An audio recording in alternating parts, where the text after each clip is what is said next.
Seorang sopir truk tewas tertimpa kontainer yang jatuh dari tumpukannya.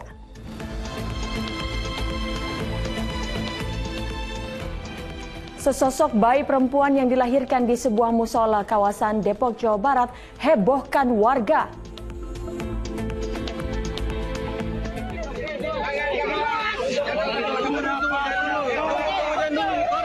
Seorang wanita di Bolaang, Mongondo Timur, Sulawesi Utara tega membunuh dan memutilasi keponakannya untuk mencuri perhiasan korban.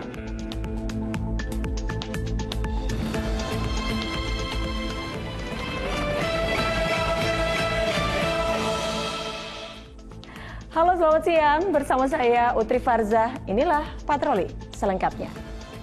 Pemirsa, Patroli hari ini kita buka dengan informasi seorang sopir truk trailer tewas tertimpa kontainer di Surabaya, Jawa Timur. Diduga kontainer ditumpuk terlalu tinggi hingga terjatuh saat angin kencang melanda.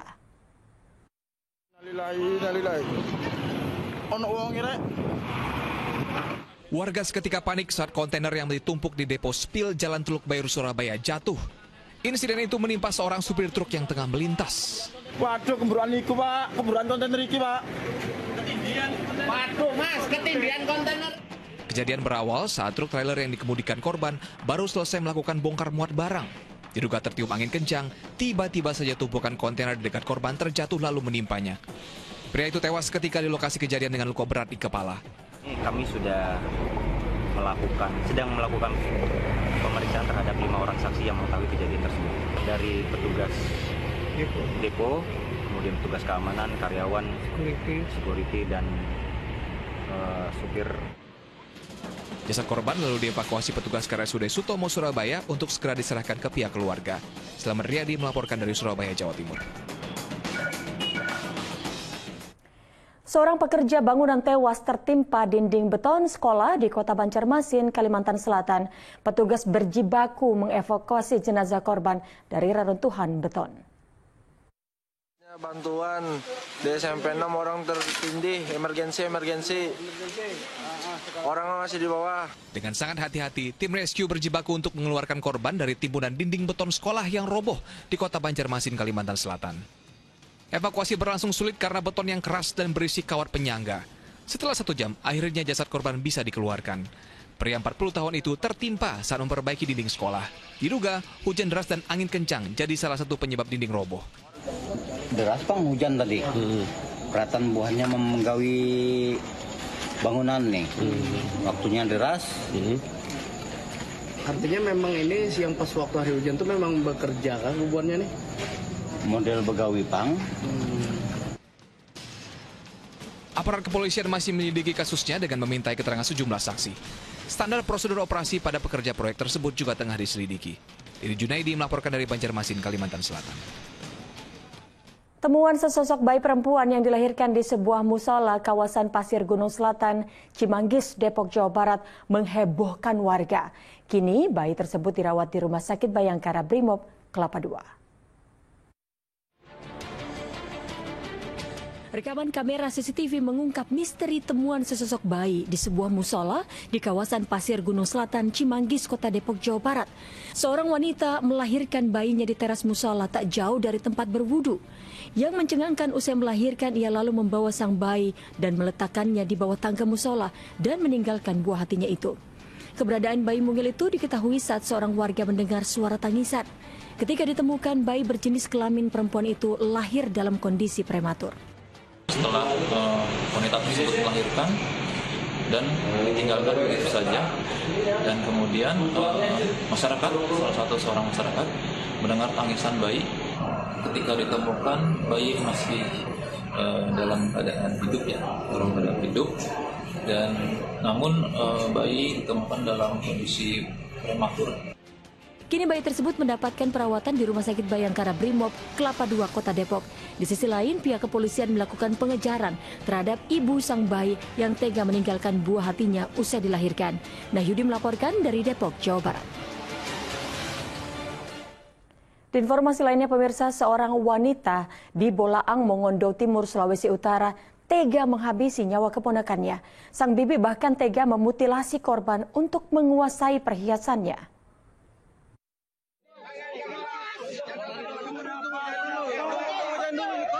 Warga Desa Tutuyan 3 Kabupaten Bolaang Mongondo, Sulawesi Utara digegerkan dengan penemuan jasad seorang bocah perempuan di ladang perkebunan warga. Jasad korban yang duduk di bangku kelas 3 sekolah dasar itu ditemukan dengan kondisi termutilasi dan berlumuran darah. Tak butuh waktu lama, Satuan Reskrim Polres Poltim berhasil menangkap pelaku. Ternyata pelakunya adalah bibi korban. Motifnya hanya karena ingin menguasai dan mengambil perhiasan sang keponakan. Perhiasan itu lalu dijual pelaku setelah pembunuhan terjadi. Dan dari hasil keterangan dari perempuan Armita Mamoto bahwa benar dialah yang menjual perhiasan emas di toko Logam Jaya, di mana perhiasan emas tersebut adalah milik korban adik Arsa yang dia ambil dari tubuh korban setelah pembunuhan tersebut dilakukannya. Sementara itu, isak tangis keluarga dan ratusan pelayat menyambut kedatangan jasad korban di rumah duka. Warga ikut larut dalam duka atas nasib tragis yang menimpa korban. Usai disemayamkan, selanjutnya jenazah langsung dimakamkan Jumat sore. Atas perbuatannya, tersangka dijerat pasal berlapis dengan ancaman hukuman seumur hidup. Tim Liputan melaporkan. Berdalih terlilit utang, seorang wanita di kota Batam, Kepulauan Riau melakukan perampokan dengan modus pecah kaca mobil. Tersangka menggasak uang milik seorang nasabah bank sebesar Rp365 juta. Inilah seorang wanita bernama Emi yang terlibat tindak perampokan bermodus pecah kaca mobil di area parkir perkantoran serta pusat perbelanjaan di kota Batam, Kepulauan Riau. Bersama seorang rekannya bernama Yasmin yang juga telah diamankan, Emi berhasil menggasak uang senilai Rp365 juta yang tersimpan di mobil milik nasabah bank yang telah ia incar dan buntuti. Kedua tersangka diduga tidak hanya sekali melakukan aksi kejahatan serupa. Kepada penyidik, tersangka Emi berdalih merampok karena terlilit utang dan harus menafkahi keluarga seorang diri. Akibat perbuatannya, ia terancam hukuman 5 tahun penjara. Pengakuan sementara yang kita berhasil dapati baru 3 TKP. TKP pertama di Citra Batam Center dengan kerugian 300 juta. Yang kedua di daerah Nagoya Hill dengan kerugian 60 juta. Yang terakhir di Mall Batam Center dengan kerugian 5 juta. Modusnya seperti apa mereka, Pak? Kaca. Ratusan warga memadati lokasi rekonstruksi perkara pembunuhan ibu dan anak di Pasuruan, Jawa Timur. Kehadiran tersangka di lokasi reka adegan disambut sorakan sinis warga yang meminta aparat menjatuhinya hukuman berat.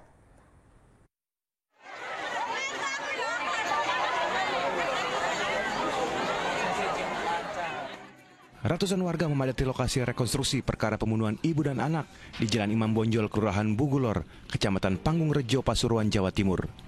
Banyaknya warga yang datang ke lokasi membuat aparat kewalahan hingga menerjunkan personil ekstra untuk pengamanan.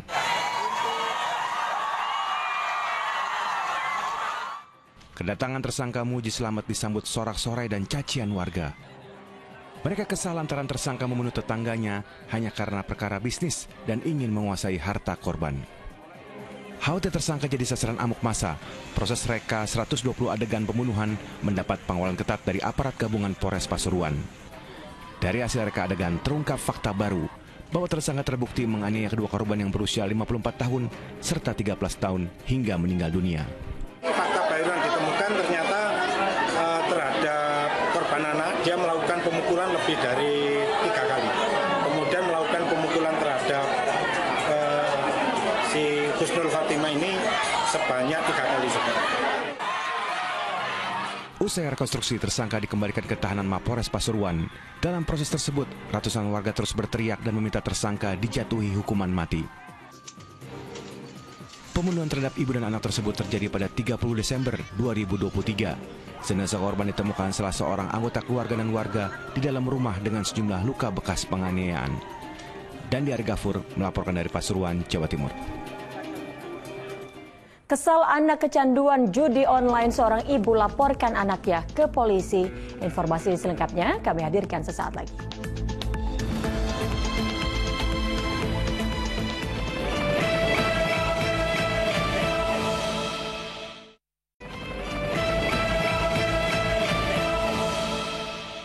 Direktorat Tindak Pidana Umum Bareskrim Polri membongkar jaringan internasional kejahatan penipuan berkedok asmara. Dalam sebulan sindikat ini meraup keuntungan hingga 50 miliar rupiah. 21 orang terduga pelaku penipuan berkedok asmara ini diringkus Bareskrim Polri.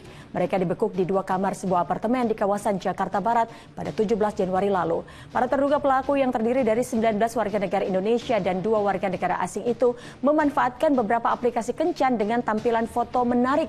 Setelah mendapatkan target, calon korbannya dibujuk untuk mentransfer uang dengan dalih berbisnis secara daring. Sekira 50 miliar rupiah mampu diraup sindikat ini setiap bulannya. Total korban mencapai 368 orang didominasi warga asing. Saat ini baru 3 orang telah ditetapkan sebagai tersangka, yakni 2 warga negara asing asal Tiongkok dan 1 warga negara Indonesia. Mereka dijerat pasal berlapis dengan ancaman hukuman 6 tahun penjara. Warga negara asing yang menjadi korban sebanyak 367 orang. Korban dibujuk rayu untuk dapat berbisnis membuka akun toko online. Pelaku membujuk korban untuk deposit sebesar 20 juta untuk pertama kali transfer agar dapat dibukakan akun toko link.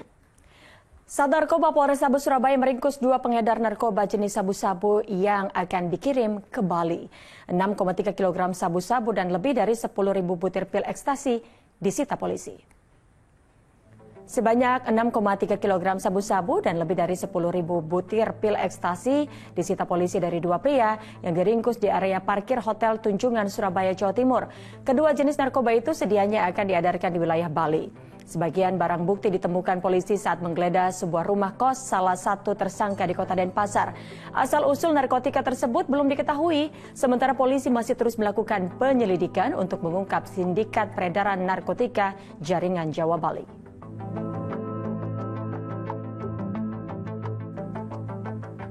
Tim SAR gabungan mengevakuasi jenazah anak buah kapal KMP Garda Maritim yang hilang tenggelam saat skocinya dihantam ombak besar. Informasi ini sekaligus menutup jumpa kita di Patroli. Sesaat lagi ada program Fokus bersama Ilham Ardiansyah. Saya Utri Farza pamit, berikut informasi selengkapnya.